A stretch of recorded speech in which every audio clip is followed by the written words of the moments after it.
sit down here, okay?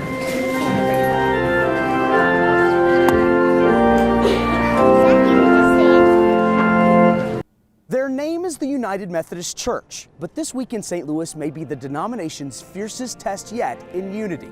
Faith leaders say this meeting has been in the making for at least 50 years. The United Methodist Church decided to have a special general conference in February to address what to do about the future of gay rights and the church. 16 delegates from South Carolina will join hundreds in St. Louis for a special session to vote on changing the church's bylaws.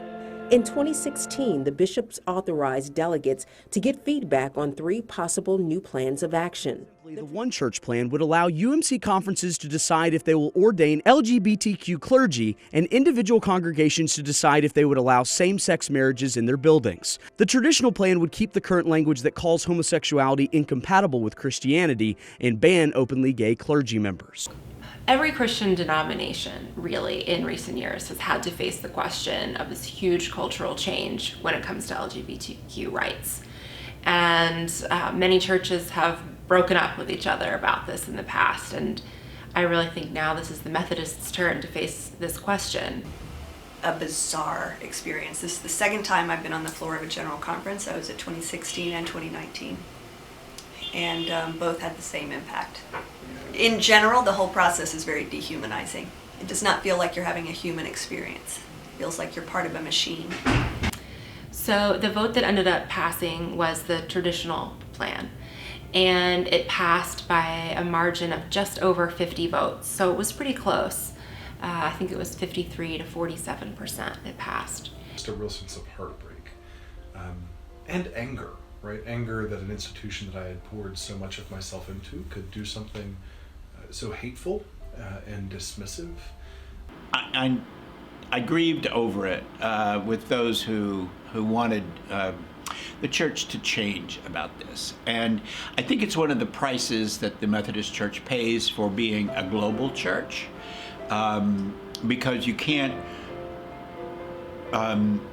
do things, for your local context. It has to be kind of worldwide. I mean, that's a pretty terrible price for gay and lesbian, bisexual, transgender, and queer people to pay.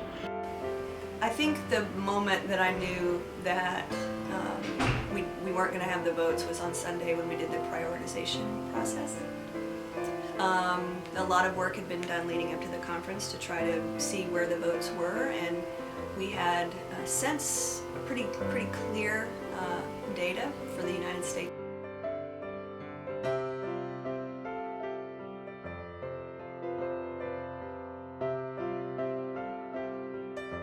At least 4 possible cases of improper, or at least 4 cases of improper voting when records do not match public records that the church has put forward. I found people whose names aren't listed in any attendance records and told me they voted, and people whose names are listed in attendance records who I talked to from Congo, and they said they never even came to the United States. So there are a lot of questions that still need to be answered, and I think it's a fact-finding mission. Inconsistencies and questionable tactics around the vote. I am not surprised by that at all, because we've experienced that in our own church. I'm not necessarily surprised, because this is a movement that has been underway for many, many years, very organized, very well funded, to try to create a church that is that looks a certain way and acts a certain way and doesn't act a certain way, and so that's not surprising to me. I don't know how the church is going to address the question of potential election fraud, voter fraud that happened at this general conference. They don't know. Far too often it's easy for LGBTQ people who have to fight through that process to become so acclimatized to fear and hiding and the closet that it impacts our ability to be in ministry with other people. So don't let the church convince you that fear should be the foundation of how you relate to the church. Don't let them steal the joy away from you that has led you to the place of choosing to pursue the call to ordain ministry. Surround yourself with people that are going to love you and know you for your authentic self. I made a really intentional decision at the very beginning of my full-time ministry to come out and to be out, because it felt too disingenuous to expect authenticity of my congregation and not myself be authentic. And I know for a fact that the kind of support, mentoring, help that you need to get through the process.